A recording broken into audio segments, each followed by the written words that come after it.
আরে আরে ওখানে কি হয়েছে? এ কি রং কোথা থেকে বললো?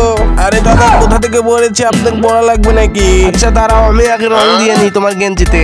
এই দেখো রং কি উঠে গেছে। দাদা আপনি আর্টিস্টম্যান, আমি কিন্তু জানি, একটা আর্ট করে দিন না। ওহো তাহলে তো বুঝে গিয়েছে আমি আর্ট করার নিকে বের হয়েছি। ছোট মেয়েটি কোথাও না কোথাও আমাকে দেখেছে, আর দেখবে না কেন, আমি তো অনেক জায়গায় আর্ট করে এসেছি। তাই মনে হয় কোনো এক জায়গায় দেখা হয়েছিল, আমার মনে নাই অতটা। এই ছোট মেয়েটিকে এমন একটি জিনিস আঁকিয়ে দেবো, লাস্টের কাজ যেভাবে আঁকিয়ে দিলাম সেটা দেখার আগে অনেকেই ভিডিও দেখে দেখে চলে যায় কিন্তু কেউ লাইক করে না। ভিডিওটি দেখে যদি আপনার একটু ভালো লেগে থাকে তাহলে প্লিজ একটি লাইক এবং সাবস্ক্রাইব করে দিবেন।